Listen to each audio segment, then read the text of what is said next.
Assalamu алейкум, урматтуу менин каналымдын көрүүчүлөрүм. Сиздерди каналдан көргөнгө абдан кубанычтамын.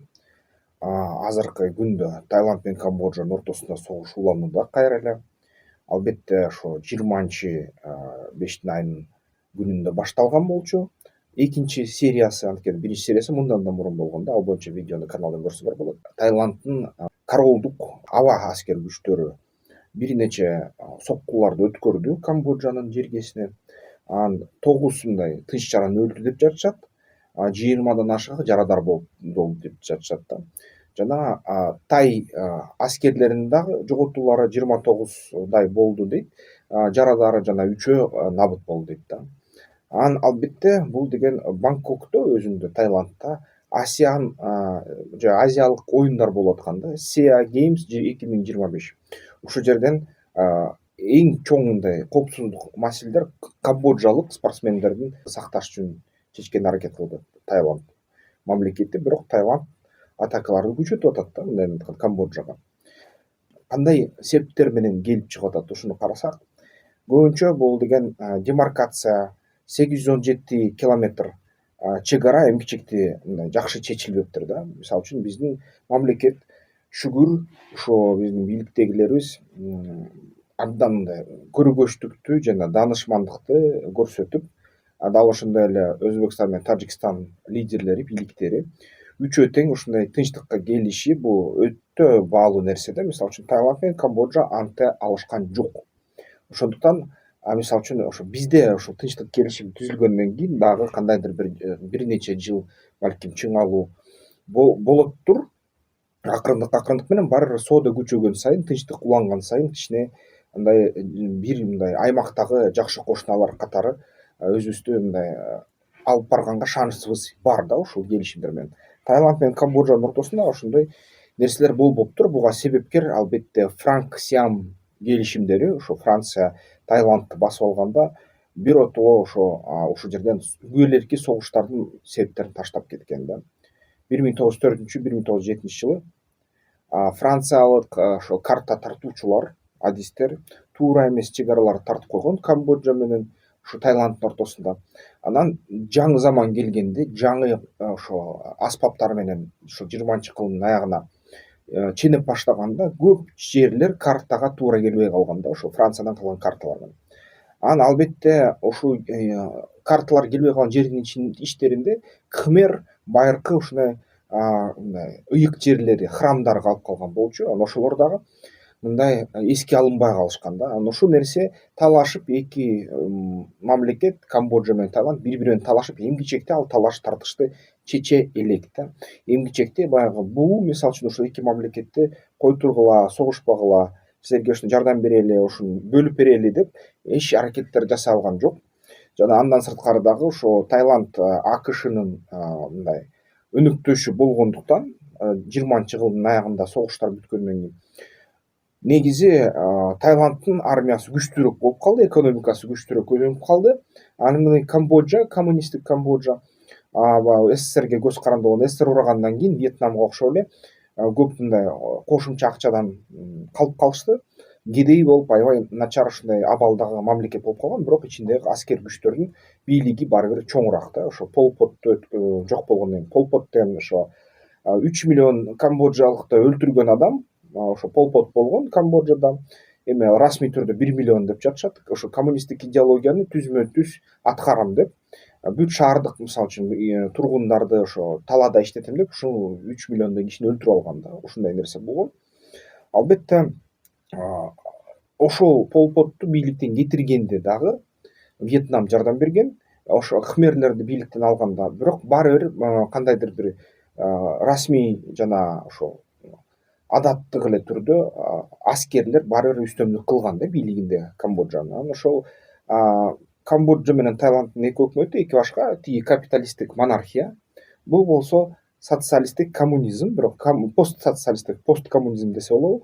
Эмчекте ушундай акыркы кездеги үстөмдүк кылган капитализмге келе элек өлкө, бирок аякта ошо аскерлердин күчү, бийлиги дагы бир топ. Ошондуктан Камбоджа менен Таиланд келише албай калышты да.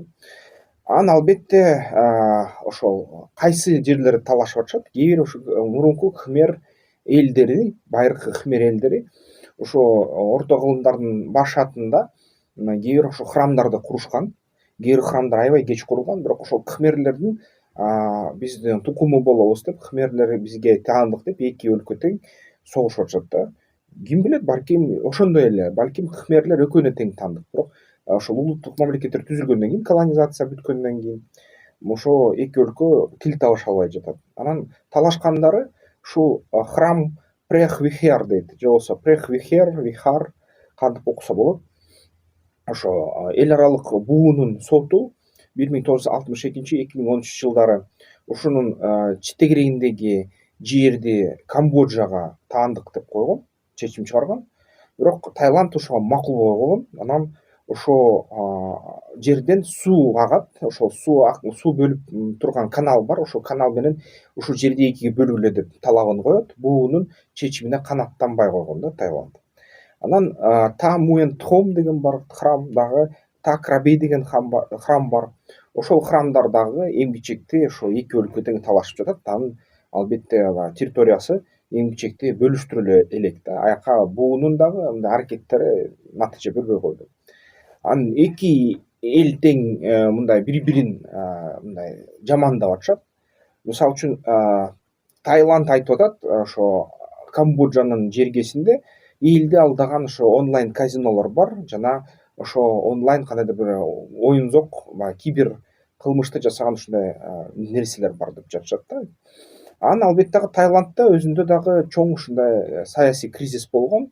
Хун Сен мисалы үчүн сүйлөшүүлөрү деген ушундай тарыхы бар, окуясы бар. Ал жерде ошол өзүнүн ички премьер-министри, Камбоджанын премьер-министри менен агам, атам деп ушундай аябай сыйлык сүйлөшкөндөрү бүт баары таиланддык ошо тоомчулукка угулуп калгандан кийин, өтүп кеткен, агылып кеткенден кийин алар аябай эли эки саясий күч Таиланд ичинде бири-биринен карама каршы чыга баштаган. Ошо премьер-министрдин тарапташтары жана жалпы эл менен. Анан албетте бул деген Камбоджа биздин эмне өйдө турабы, экономикасы да начар, эли да кичине, булар эмне бизди башкарат экен, биздин премьер-министрлерибизди баладай чуркатабы деген ушундай сөздөр жүрүп жатат да Таиландда. Анан албетте бири-бири ошол чек ара бир кагылыш болуп кеткен 7-декабрда. Эки тарап тең ошо силер деген тынчтык келишимди буздуңар, Трамп койгон деп айта башташты. Жана ошол Таиланд айтып атат, Камбоджа миналарды орноштурду дейт, жана ракеталык соккуларды кылды дейт. Камбоджа айтат, жок, буну Таиланд бизди провокация кылды дейт да, мындай чагымчылдык кылды дейт. Анан албетте Таиланд жана Камбоджа катуу согуша баштагандан кийин бүгүнкү күнү эми максаттары кандай деп айтсак, мынакей согуш башталды, аны бүтүрүш керек, бирок эки тараптын тең тунук так максаттар коюлуш керек да.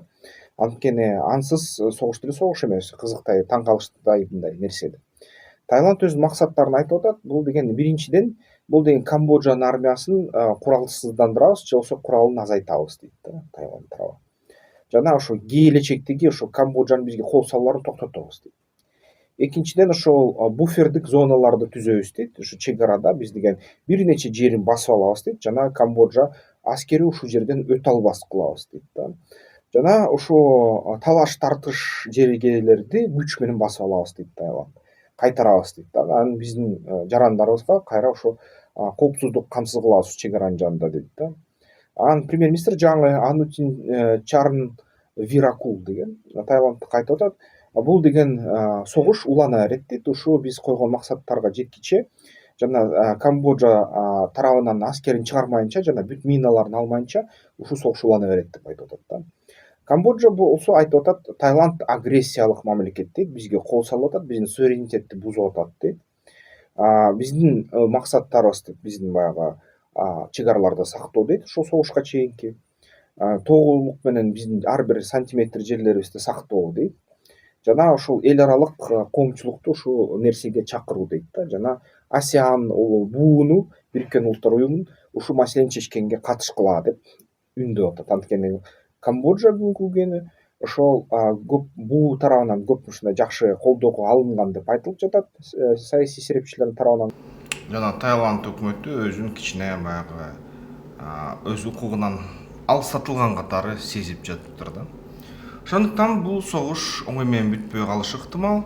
эгерде Таиланддын оюна койсо жеңчүдөй, ал эми Камбоджанын күчү жетпей калышы ыктымал. Ошол согуш уланып атат. Кыскача ушундай бир токтоолор болуп атат. Туугандар, эмне дейсиңер? Эмки видеолорду көрүшкүчө пикириңерди комментарийлерге жазгыла. Бизнестен керек барына, таштардан мурун карап ал. Жол картасын жарып жолуңдай, ишкердик де сенин куралың ал. Бизнестен керек барына, таштардан мурун карап ал. Жол картасын жарып жолуңдай, ишкердик де сенин куралың ал.